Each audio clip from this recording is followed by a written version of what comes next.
So in our previous discussions, we had discussed the origin of quantum numbers from the quantum mechanical treatment of hydrogen atom, and initially we had set up the Schrodinger equation, and then we took the wave function psi as a we transformed the wave function psi into its component form r, theta, and phi, and then we formulated three differential equations corresponding to each r, theta, and phi, and then we solve while solving those differential equations, so we arrived at the some conditions or the some restrictions that we have to follow while obtaining the wave function, and then we concluded that these restrictions gave rise to the quantum numbers. And I had discussed the phi part, and this is the equation for theta, and this is for r. Okay, and r is the radial part, and theta is the angular part. So in the previous semester in the mathematical physics, we had discussed the associated Legendre differential equation. So we can solve this equation using associated Legendre differential equation, and the solution for this equation, this is can be reformulated as an equation, associated Legendre differential equation, and the solution, its solutions will be associated Legendre polynomials. I had provided a link in the description box explaining these two equations, or finding solutions for these two equations. It will be interesting to watch because it is an application of the associated Legendre differential equation that I had discussed in the previous semester. And similarly, the radial part can be solved using the associated Lagrange differential equations. So, and now considering the angular part, I told you we can solve it using the associated Legendre differential equation.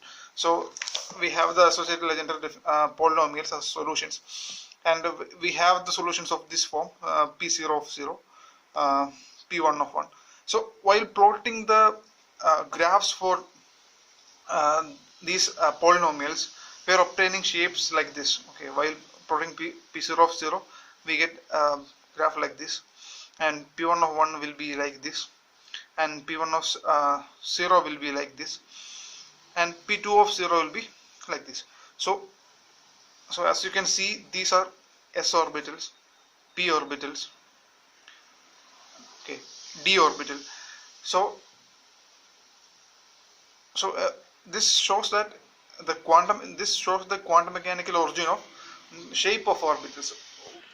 Here you can see the full solution for hydrogen wave function psi, and the different orbitals that corresponding to different NL and M values. We will briefly outline the rise of quantum numbers from experimental evidences. Now we have, from our previous discussion, we have the three quantum numbers: N, L, principal quantum number, asymmetrical quantum number, and magnetic quantum number. Now, if we consider the Lyman series, so transition to n equal to 1 levels from n equal to 2, 3, or 4 higher levels can lead to the rise of Lyman series. So the first quantum number, principal quantum number, is enough to explain the Lyman series, because from n equal to 2 we have one line, n equal to 3 we have another line. So all these lines present in the spectra can be adequately explained using the principal quantum number. But when we consider the Balmer series, so it is a transition to n equal to 2 level from its higher levels, from 3, 4 levels we have the Balmer series. Okay, but when Balmer series was observed, there was some discrepancy in the spectra, because when observed, each spectral line in the Balmer series was seen to be, when a higher resolution spectrograph was taken, each spectral line seems to be containing more than one line. The splitting of spectral lines, in order to explain the splitting of spectral lines in Balmer series, the principal quantum number was inadequate, and in order to accommodate the splitting, we have the new quantum number as azimuthal quantum number, and it explained the splitting of spectral lines, and we will see all this in detail in the coming discussions. And till now we had discussed the hydrogen spectra. Now we will move on to alkali metals. So when the spectra of alkali metals was studied, some extra lines, extra splitting were seen, or we found N and L were found inadequate to explain the extra splitting that we see in alkali metal spectra. So in order to accommodate the extra splitting, we formulated a new quantum number called J. It is called the inner quantum number, or the total angular momentum quantum number J. Okay, it is given by J is equal to L plus or minus S. S is the spin quantum number. So L is a azimuthal quantum number, and the sum and difference between the spin and azimuthal quantum number will give rise to the total angular momentum quantum number, or inner quantum number. So till now, from our previous discussion about hydrogen atom, or the quantum mechanical treatment of hydrogen atom, we had arrived at three quantum numbers, N, L and M. So we haven't arrived at J. Okay, so why is it so? We had we have the quantum mechanical expression or quantum mechanical origin of N, L and M from hydrogen atom, or the quantum mechanical treatment of hydrogen atom, but not for J. So can we say that the quantum mechanical treatment fails there, or we need a better theory to explain J? So actually that's not the case, because why J is not there is because we hadn't taken the spin of electrons about its own axis. So while taking the Schrodinger equation, we hadn't taken the electron spin about its own axis. So it is because of that deficiency in our initial treatment of hydrogen atom, the quantum number J was not obtained, and so actually there is no discrepancy in having a new quantum number. Now if we apply some magnetic field to this atom under consideration, and then we can find usefulness of the magnetic quantum number M, or MJ. MJ can take values from J to minus J. So the solution of for J, the solution of Schrodinger equation neglected the electron spin around its own axis. So it is because of that problem only we have not arrived at J in our hydrogen atom quantum mechanical treatment. Now we will consider the splitting of Balmer lines. So we have the selection rule, delta L is equal to plus or minus 1, and L can take values from 0 to n minus 1. N is a principal quantum number. Now we will explain the splitting of Balmer lines using an energy level diagram. So to the lowermost energy level, the transitions will correspond to the Lyman series, and as you can see, for a principal quantum number can adequately explain a Lyman series. And for a Lyman series, there is no particular selection rules exist. The principal quantum number must be an integral value. The change in principal quantum number must be an integral value. So to the first energy level n equal to 1, the transition can take from n equal to 2, 3, 4. From any n values, the transition can take place to the first energy level n equal to 1. So the the Lehman series is adequately explained there. But for the second energy level, as you can see, the y-axis corresponds to the energy levels, and in the in the on the top we can see the uh, L values. L equal to 0, 1, 2, 3. Okay, for L equal to 0 we have the s orbital, for L equal to 2 we have the p orbital, for 3 we have the d orbital. All those orbitals are represented in the x axis in the in a progression. So in the for the second orbital, for n value equal to 2, we can have for n equal to 2 we can take L values 0 and 1. So corresponding to the n value equal to 2, we have two energy levels corresponding to L equal to 0, the s orbital, and L equal to 1 for the p orbital. So I have shown those two energy levels as two bars corresponding to the energy level 2. And now, as I have told you earlier, for the Balmer series, the energy level, the selection rule will be plus or minus 1. So corresponding to the energy level, corresponding to the L value equal to 1. For L equal to 1, we can have transitions that obeys the selection rule, delta L plus or minus 1. So for a L value equal to 1, we can have transitions from L equal to 0 and L equal to 2. Okay, so in the second energy level, for n equal to 2, we have the L equal to 1 level.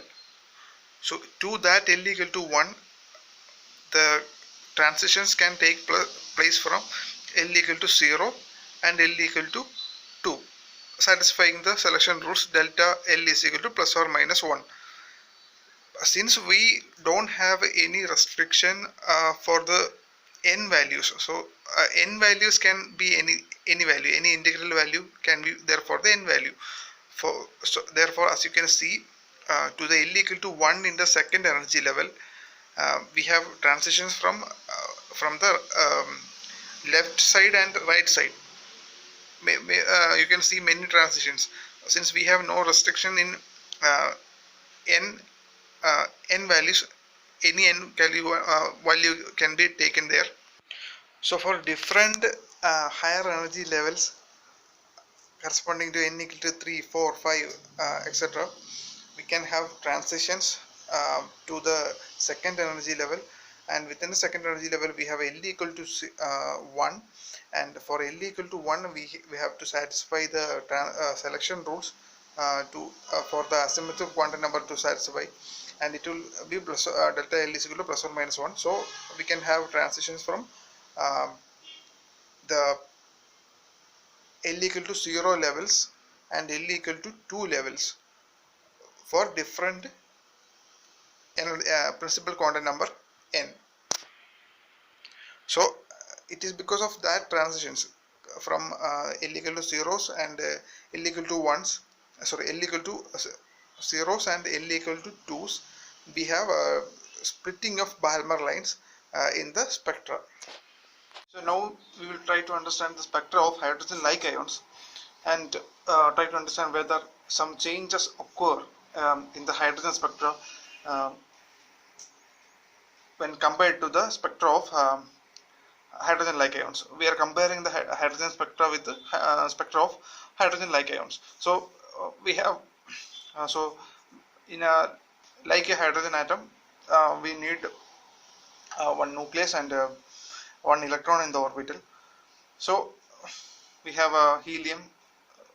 So the first ionized state of helium.